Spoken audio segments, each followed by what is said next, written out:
Selamat datang di channel Iketut Wijaya. Pada kesempatan kali ini, Bapak akan menyajikan materi tentang ketidakpastian pengukuran dan angka penting. Selanjutnya, tetap dukung channel ini dengan cara mengklik like, subscribe, dan bunyikan loncengnya untuk mendapatkan notifikasi video-video selanjutnya. Kita mulai saja.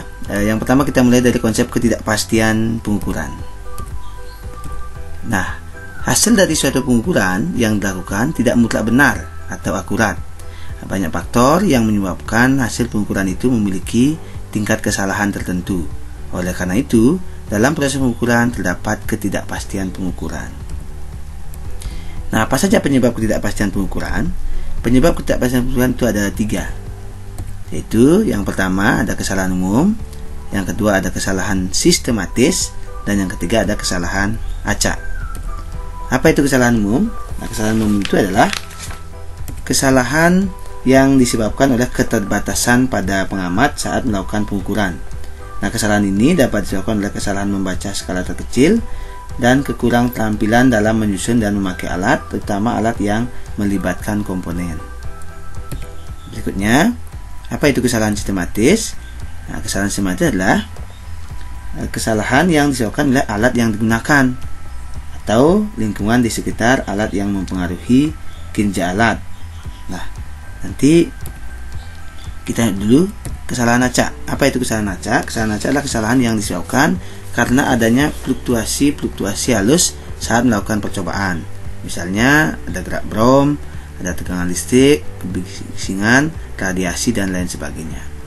Nah, berikutnya kesalahan sistematis nanti kita akan bedakan menjadi yang pertama ada kesalahan kalibrasi, yang kedua ada kesalahan titik nol, yang ketiga ada kesalahan komponen alat, dan yang terakhir ada kesalahan paralaks.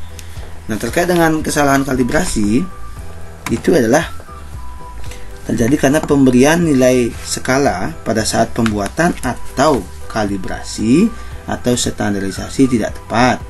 Hal ini mengakibatkan pembacaan hasil pengukuran menjadi lebih besar dan atau lebih kecil dari nilai sebenarnya. Nah, cara mengatasi kesalahan ini adalah melakukan kalibrasi ulang. Jadi, jika terjadi kesalahan kalibrasi, maka alat itu harus dikalibrasi ulang. Berikutnya adalah kesalahan titik nol.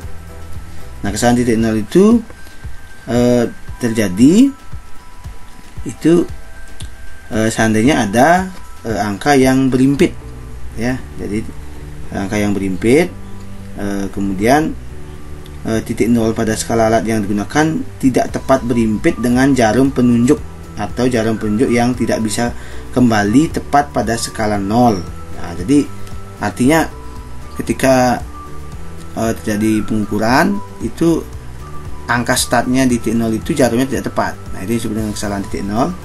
Nah, akibatnya hasil pengukuran dapat mengalami penambahan atau pengurangan sesuai dengan selisih dari skala 0 semestinya. Nah, cara mengatasi kesalahan ini adalah dengan melakukan koreksi pada penulisan hasil pengukuran.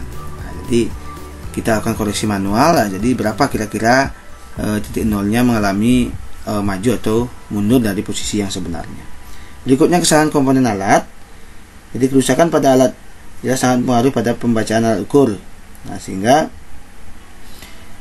jika misalnya ya bekas yang digunakan itu sudah lama atau aus, itu akan mempengaruhi pada konstantanya.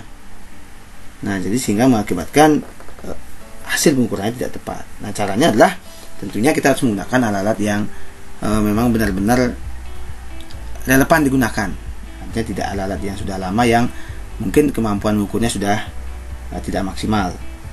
Kemudian kesalahan paralaks itu terjadi bila ada jarak antara jarum penunjuk dengan garis-garis skala dan posisi mata pengamat tidak tepat tegak lurus dengan jarum. Nah, ini yang terjadi seandainya kita mengamati atau membaca alat ukur tidak tepat tegak lurus. Nah, itu yang disebut dengan kesalahan paralaks. Baik, nah demikianlah penyebab ketidakpastian. Selanjutnya kita akan masuk ke kesalahan pengukuran. Nah, ada 2 jenis kesalahan pengukuran. Yang pertama disebut dengan kesalahan tunggal atau kesalahan yang terjadi pada pengukuran tunggal. Kemudian berikutnya nanti ada kesalahan atau kesalahan yang terjadi pada pengukuran berulang. Nah, kita mulai menjelaskan dari kesalahan pengukuran tunggal. Kesalahan pengukuran tunggal adalah pengukuran yang dilakukan sekali saja. Nah, ketidakpastian dalam pengukuran tunggal itu dirumuskan dengan delta X sama dengan setengah kali skala terkecil. Nah, berapa skala terkecilnya? Itu sudah kita jelaskan pada saat membahas tentang alat ukur di video sebelumnya. Kemudian hasil dari sebuah pengukuran, jika kita sudah ketahui ketidakpastiannya, bisa dituliskan dalam bentuk formula seperti ini: X0 plus minus delta X, dimana X0 itu adalah pengukuran awalnya, sedangkan delta X itu adalah ketidakpastiannya. Nah, kita coba sekarang menerapkannya. Misalnya ya, alat ukur yang kita gunakan adalah penggaris, skala terkecilnya adalah 1 mm, dimana pengukuran awalnya didapatkan 3,95. Karena ini pengukuran tunggal, berarti sekali kita ukur seperti ini misalnya 3,95. Maka untuk bisa melaporkan dalam formula atau dalam format seperti ini, maka kita harus tahu delta X nya atau ketidakpastiannya. Caranya adalah setengah kali skala terkecil 1 mm, berarti 0,5 mm. Nah, sekarang karena satuan dari pengukuran awalnya itu adalah cm, maka delta X juga kita coba cm, sehingga dapatlah 0,05 cm. Nah, laporannya HP sama dengan 3,95 plus minus 0,05 cm. Nah, inilah hasil pengukuran seandainya kita laporkan dalam bentuk X0 plus minus delta X, dengan delta X nya menyesuaikan dengan satuan dari X0 nya. Nah, kemudian ada yang disebut dengan kesalahan relatif. Nanti kita akan bahas apa itu kesalahan relatif. Kita dulu jangka sorong misalnya, hasil pengukurannya sama dengan mikrometer skrup dengan penggaris, misalnya ya ini 3,95. Nah, sekarang kita bedakan adalah dari delta X nya atau ketidakpastiannya, dimana kita ketahui bahwa jangka sorong memiliki skala terkecil 0,01 cm, maka dari 0,01 ini kali setengah dapatlah 0,005 cm, sehingga hasil ukurannya dilaporkan dengan jumlah angka yang lebih banyak. Nah, dengan jumlah angka yang lebih banyak itu mengindikasikan bahwa pengukuran yang dilakukan itu lebih teliti ya, lebih akurat ya, karena angka yang disampaikan lebih banyak. Baik, itu dulu terkait dengan contoh dari penggunaan ketidakpastian dalam pengukuran tunggal. Sekarang kita masuk ke pengukuran berulang. Pengukuran berulang berarti pengukuran yang dilakukan lebih dari sekali. Ketidakpastiannya menggunakan formula statistik seperti ini, tapi tidak akan kita bahas banyak ya, ini hanya mengenalkan saja, yaitu X sama dengan 1/n akar n sigma xi kuadrat dikurang sigma xi dikuadratkan lalu dibagi n kurang 1. Nah, itu rumusnya.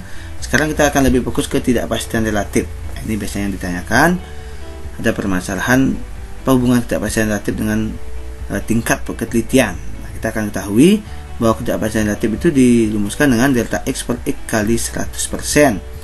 Nah, apa makna fisik dari ketidakpastian relatif? Nah, maknanya adalah semakin kecil nilai ketidakpastian relatif, maka semakin tinggi ketelitian pengukuran, dan sebaliknya semakin besar ketidakpastian relatif maka semakin tidak teliti atau semakin rendah ketelitian pengukuran. Jadi intinya, jika nilai delta X ketidakpastian relatifnya lebih tinggi, lebih kecil, berarti tingkat telitiannya lebih besar. Nah, kita coba bandingkan ini. Di sini sudah kelihatan bahwa ketika kita menggunakan penggaris, ketidakpastian relatifnya 1,26%, ketika kita menggunakan jangka sorong 0,12%. Nah, di sini yang mana lebih teliti? Nah, tentunya kita akan dapatkan yang lebih teliti adalah menggunakan jangka sorong, karena ketidakpastian relatifnya lebih kecil. Baik, itu dulu terkait dengan kesalahan pengukuran. Sekarang kita lanjut dengan notasi ilmiah. Nah, ini bagian dari angka penting. Apa itu notasi ilmiah? Nah, notasi ilmiah adalah cara penulisan bilangan dalam bentuk 10 berpangkat n. Nah, bagaimana formula atau rumusnya? Itu dirumuskan dengan A, titik kali 10 pangkat n, dimana A itu adalah bilangan asli mulai dari 1 sampai dengan 9, n itu adalah pangkat atau eksponen ya, bilangan bulat ya, boleh min, boleh 0, boleh 1, tapi kalau 0 tidak perlu dituliskan. Kemudian 1 juga tidak ya, jadi kalau 0 ya sama dengan 1 sebenarnya, 10 pangkat 0 berarti 1. Baik, sekarang kita masuk ke aturan penulisan angka penulisan notasi ilmiah. Nah, untuk bilangan yang lebih dari 10, pindahkan koma, tanda koma desimal ke kiri. Ya, jadi jika kita akan contohkan lagi sebentar maksud dari aturan ini, dan pangkatnya positif. Sebaliknya, untuk bilangan yang kurang dari 1, pindahkan koma desimal ke kanan, pangkatnya akan negatif. Kita coba lihat contoh. Nah, seperti ini misalnya. Ini kan tidak ada tanda koma, maka tanda komanya adalah di bagian paling belakang. Nah, jadi di sini ada komanya. Nah, sekarang jika sudah tahu bahwa tanda koma, sekali lagi jika tidak ada tanda koma berarti tanda komanya paling belakang. Maka kita akan pindahkan supaya tanda komanya itu berada pada posisi seperti pada formula ini, hanya sisa satu angka di sebelah kiri tanda koma. Berarti berapa kali kita pindahkan ke kiri tanda komanya, ke kiri, ingat ke kiri, berarti tandanya nanti segitu posisinya. Kita coba ya, kita pindahkan dulu 1, kemudian di sini koma 2, 3, 2, 3. Nah, maka kita memindahkan 3 kali tanda koma sehingga dapat seperti ini. Nah, itu mengindikasikan pangkatnya pasti pangkat 3, positif atau negatif. Itu kalau kita sudah cermati aturannya bahwa karena kita pindahkan ke kiri, tanda pangkatnya positif. Nah, inilah hasilnya. Jadi jika kita sudah pindahkan ini ke kiri 3 kali, maka 10 berpangkat n, n-nya adalah sebanyak positif 3. Sehingga penulisannya 1,200 kali 10 pangkat 3. Oke. Selanjutnya lagi. Nah, ini yang nomor B, 0,00212. Nah, ini sekarang kita pindahkan ke kanan. Karena kita pindahkan ke kanan berarti pasti pangkatnya negatif. Berapa kali kita pindahkan? Ya, sama caranya dengan kayak tadi. Ya, jadi kita pindahkan berapa kali? 1, 2, 3. Nah, karena kita pindahkan sebanyak 3 kali, berarti pangkatnya karena kita pindahkan ke kanan, itu pangkatnya minus 3. Sehingga jawabannya menjadi 1,2 kali 10 pangkat minus 3. Nah, itu terkait dengan cara kedua. Nomor C sama juga caranya. Karena di sini komanya ya tentu saja kita harus pindahkan ke kiri supaya masih menyisakan satu angka di sebelah kiri koma. Berapa kali? 1, 2. Maka pangkatnya pangkat 2. Nah, berikutnya lagi. Nah, kayak gini. Ini sudah ada notasi ilmiahnya. Sekarang kita mencari notasi ilmiah yang ini aja dulu. Karena tidak ada tanda koma, sama saya dengan cara ini. Kita kasih yang paling belakang ya. Kita kasih paling belakang tanda komanya. Ini tinggal kita pindahkan 1 ya, 2, 3. Nah, jadi kita memindahkan tanda koma itu sebanyak 3 kali, berarti pangkatnya pangkat 3. Sekarang ada juga pangkat 2, harus kita gabungkan, maka dapatlah 2,020 pangkat 3 kali 10 pangkat 2. Ingat kalau perpangkatan itu kan dirumuskan A pangkat N itu dikali secara matematik ini A pangkat M, ya tentu saja hasilnya adalah A pangkat yaitu N plus M. Nah, ini tinggal ditambahkan aja pangkatnya. Nah, ini sesuai matematik sudah dirumuskan seperti ini, maka hasilnya 10 berpangkat 5. Itu baik, itu contohnya. Sekarang kita masuk ke contoh yang ada soal pilihan gandanya seperti ini. Notasi ilmiah bilangan 457 miliar itu adalah, nah kita pindahkan ini komanya ya, kita pindahkan komanya. Berapa kali kita pindahkan? Kita coba saja. Kita pakai ini screen ya, pen itu kita, ini tanda komanya karena tidak ada tanggal berarti paling belakang. Kita pindahkan 1, 2, 3, 4, 5, 6, 7, 8, 9, 10, 11. Ya, ternyata 11 kali kita pindahkan ke kiri, maka pasti pangkatnya, ini perhatikan aturannya, positif. Maka yang mana yang positif? 11 kali. Nah, ini yaitu jawabannya adalah 4,57 kali 10 pangkat 11, yaitu jawabannya adalah D. Itu. Baik, kita coba contoh berikutnya lagi. Nah, ini diberikan notasi ilmiah seperti ini. Sekarang kita diminta mengubah ke dalam desimal. Biasanya sama. Karena pangkat min 3, Yang mana min 3? Kalau kita bingung menentukan ini, kita coba pilihan kanannya. A, B, C atau D atau E. Nah, ini kan tak mungkin karena ini pangkat minus. Jadi DE udah tak mungkin. Sekarang yang bisa adalah A, B, C. Kita coba A, B, C dulu. A, berapa kali pindah? Kita coba. Ini caranya ya, salah satunya begitu, mencoba-coba. Saya ini berapa kali pindah? 1, 2. Bukan. Ini berapa kali pindah? 1, 2, 3. Ya. Jadi sudah ketemu. Ketika kita pindahkan ke kanan 3 kali, dapatlah 2,85. Berarti jawabannya adalah 0,00285. Itu jawabannya adalah B. Nah, itu terkait dengan notasi ilmiah. Sekarang kita lanjut dengan angka penting. Nah, ini yang paling seru nih ya. Kita mulai dari konsep angka penting. Apa itu angka penting? Nah, angka penting adalah angka yang diperoleh dari hasil pengumpulan yang terdiri dari angka pasti dan angka tafsiran. Nah, mana disebut dengan angka pasti? Kita lihat hasil pengumpulan. Ini. Perhatikan. Angka pasti adalah angka yang benar-benar terlihat di skala alat ukur. Nah, sebagai contoh, yang benar-benar terlihat adalah 3,95. Nah, ini yang kita sebut dengan angka pasti. Jadi ini kita sebut dengan pasti. Sedangkan angka tafsir adalah angka yang kita tafsir. Nah, karena ini, perhatikan, posisi dari alat yang diukur itu berada di tengah-tengah antara skala, berarti kita tidak bisa pastikan berapa.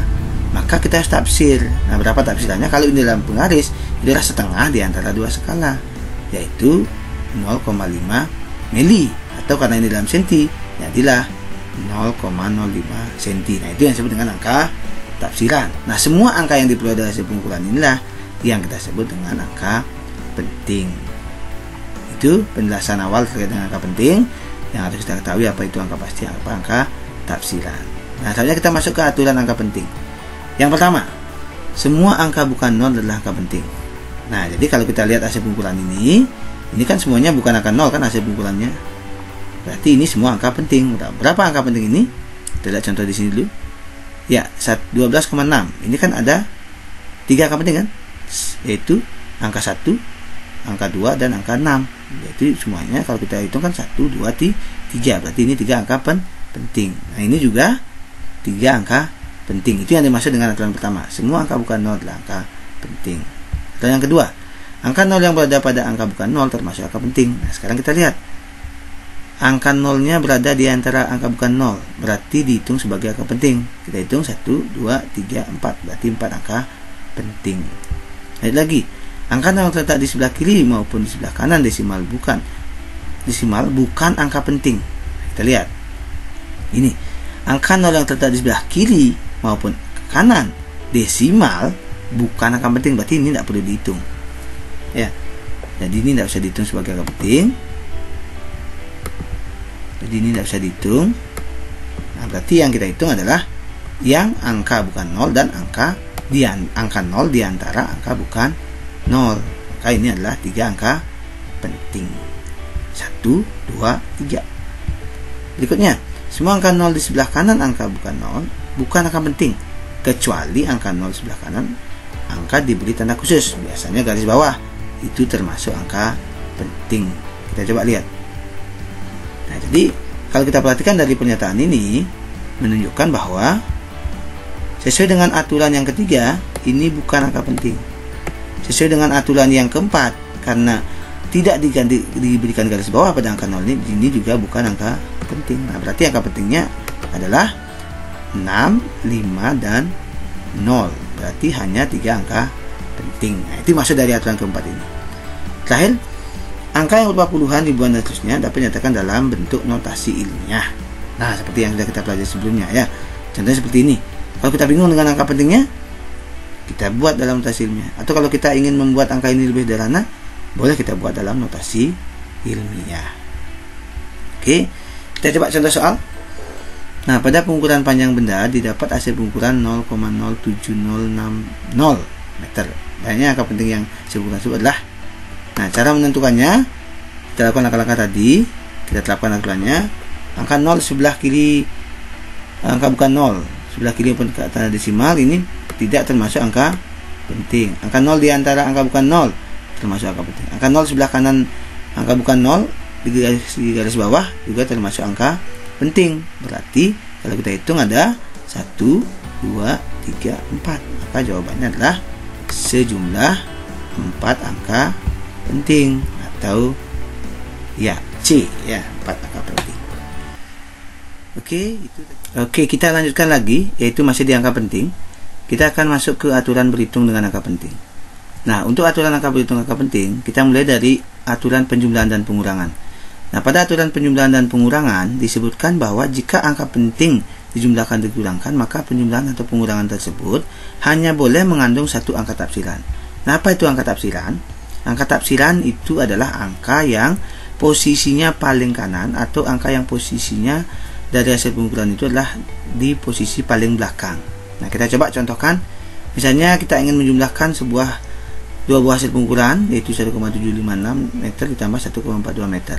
Nah, langkah-langkahnya, yang pertama tentukan angka tafsiran seperti tadi, angka yang terletak paling belakang atau paling kanan dari hasil pengukuran, misalnya 1,756, maka jelas yang menjadi angka tafsirannya adalah angka 6. Cara untuk membedakannya adalah kita berikan tanda garis bawah. Begitu juga dengan 1,42, berarti 2 ini adalah angka tafsiran, yaitu kita berikan garis bawah. Nah, untuk menjumlahkannya, jumlahkan biasa seperti ini, yaitu 6. Jadi 6 dijumlahkan dengan 0 ya, tidak ada 6. 5 dengan 2 akan jadi 7. 6 angka tafsiran akan jadi angka tafsiran. 5 dengan 2 angka tafsiran, maka hasilnya menjadi 7, di mana 7 adalah angka tafsiran. Jadi angka tafsiran selalu menang. Kemudian 7 dengan 4 dapat 11, 1 simpan 1 dapatlah 3. Berarti jika kita perhatikan penjumlahannya, hasilnya adalah 3,176. Nah, dalam aturan penjumlahan dan pengurangan disebutkan bahwa untuk hasilnya itu hanya boleh mengandung satu angka tafsiran, sedangkan angka ini 2 angka tafsiran, berarti ini harus dibulatkan. Nanti kita akan bahas sedikit tentang aturan pembulatan. Nah, jika yang dibulatkan adalah 6 itu lebih dari 5, berarti akan dibulatkan ke atas. Nah, jadilah 3,18 atau 3,18. Oke, itu terkait dengan aturan penjumlahan dan pengurangan. Kita lanjut ke aturan kedua, yaitu perkalian dan pembagian. Bahwa dalam hasil menyajikan hasil perkalian atau pembagian ya, pembagian maksudnya ini, angka penting ditulis sesuai dengan jumlah angka penting yang paling sedikit dari bilangan yang dikalikan atau yang dibagi. Nah, bagaimana maksud dari aturan ini? Kita terjemahkan saja. Contohnya misalnya 120 meter kali 3 meter. Nah, pertama kita tentukan dulu jumlah angka penting dari masing-masing angka yang dikalikan. Bagi contoh, pertama adalah 120 meter. Ini berapa angka penting? Nah, ini kalau diberikan garis bawah ya, jadi ini kurang lagi sedikit. Ini semestinya ada garis bawahnya ini. Jika kita berikan garis bawah, nah berarti kita kasih garis bawah aja. Ini termasuk apa? 3 angka penting. Kemudian 3 meter ini atau 3 itu satu angka penting. Maka sesuai dengan aturan ini, ya sesuai dengan aturan ini. Jadi ini sekali lagi ini harus pembagian ini. Pembagian ya. Jadi ini pembagian maksudnya. Nah, sesuai dengan aturan ini bahwa hanya boleh satu angka jadi dikalikan, jadi angka paling sedikit. Nah, ini kuncinya ya, angka paling sedikit. Nah, berarti di antara 3 dan 1 pastilah 1 yang paling sedikit, maka hasilnya harus satu angka penting. Tapi sebelum kita mendapatkan hasil satu angka penting, kita kalikan biasa saja dulu. Kita kalikan biasa, 120 kali 3 meter tentunya dapat 360 meter. Nah, ini kita lihat, kalau kita kasih garis bawah, ini berarti 3 angka penting. Tapi kalau kita tidak kasih garis bawah, 2 angka penting. Tapi kalau kita lihat dari aturannya juga belum mengindikasikan satu angka penting. Maka caranya seperti yang sudah kita pelajari sebelumnya, kita buat dulu dalam notasi ilmiah, yaitu hasilnya 3,6 pasti belum pangkat 2. Kenapa kita buat dalam notasi ilmiah? Itu tujuannya supaya nilai dari angka ini tidak berubah. Karena 3,6 kasih pangkat 2 itu kan tidak berubah. Kalau kita buat dalam bentuk desimal atau dalam bentuk angka biasa ya 360. Kalau dalam bentuk perpangkatan 3,6 × 10 pangkat 2. Nah, dari 3,6 inilah yang kita bulatkan sekarang supaya dapat satu angka penting. 6 jika dibulatkan akan menjadi ke atas karena lebih dari 5. Maka hasilnya adalah 4 kali 4 3,6 ini sudah satu angka penting, tinggal menambahkan notasi limanya yaitu kali 10 pangkat 2 meter. Nah, itulah contoh bagaimana cara kita menerapkan aturan perkalian ataupun nanti ketemu dengan pembagian. Oke, kita lagi ke aturan yang ketiga, penarikan akar. Hasil penarikan akar akan ditulis sesuai jumlah angka penting yang ditarik akarnya. Nah, ini mungkin lebih simpel nih. Sebagai contoh ini, akar 64 meter kuadrat. Angkanya sama dengan tadi, kita tentukan dulu jumlah angka pentingnya. Ini 64 ini kan adalah angka yang bukan 0 keduanya, berarti dua angka penting. Idealnya akar 64 adalah 8. Tapi karena diminta dua angka penting, berarti kita harus tambahkan satu angka yang tidak mempengaruhi nilai 8 ini. Ya, tentunya adalah 0. Nah, karena supaya ini termasuk angka penting, ingat, angka penting angka 0 yang terletak di sebelah kanan angka bukan 0 itu termasuk angka penting jika diberikan garis bawah. Maka supaya ini masuk angka penting, angka 0 ini diberikan garis bawah, jadilah 8,0 yang masuk hitungan dua angka penting. Nah, itu. Nah, baik, dari tiga aturan ini mudah-mudahan dapat memberikan petunjuk bagaimana cara menyelesaikan soal-soal terkait dengan aturan sesuai dengan angka penting. Nah, sekarang kita terakhir aturan pembulatan biar lebih tegas. Yang pertama, angka yang lebih dari 5 dibulatkan ke atas dan angka yang kurang dari 5 dibulatkan ke bawah. Nah, sebagai contoh ini 356,47 yang akan dibulatkan 7. 7 itu adalah angka di atas 5, berarti akan dibulatkan ke atas. Jadilah 4 ini menjadi 5, makanya hasilnya 356,5. Sedangkan 356,43 yang dibulatkan 3. Karena 3 ini di bawah 5, maka ketika kita bulatkan angka 4 ini tidak akan berubah karena dia dibulatkan ke bawah. Jadilah tetap di 3,56,4. Kemudian bagaimana kalau seandainya angka yang akan dibulatkan tepat 5? Bagaimana efeknya? Apakah akan ke atas atau ke bawah? Kita lihat. Apabila angka tepat 5, maka dilihat terlebih dahulu angka sebelumnya. Jika angka sebelumnya ganjil, maka dibulatkan ke atas. Namun jika angka sebelumnya genap, maka dibulatkan ke bawah. Sebagai contoh ini 76,75. Angka sebelum dari 5 ini adalah 7. 7 adalah bilangan ganjil, tentunya akan dibulatkan ke atas, jadilah 76,8. Sedangkan kita ketemu dengan 76,65. 6 ini adalah bilangan genap. Ingat, bilangan genap berarti dibulatkan ke bawah, maka tetap akan menjadi 76,6. Maksudnya dibulatkan ke bawah itu jadi 0. Kalau dibulatkan ke atas ditambah satu angka sebelumnya. Baiklah, jadi demikian anak terkait dengan pertemuan kita, yaitu terkait angka ketidakpastian pengukuran dan angka penting. Silakan anak lebih perdalam lagi materi ini lewat membaca berbagai sumber.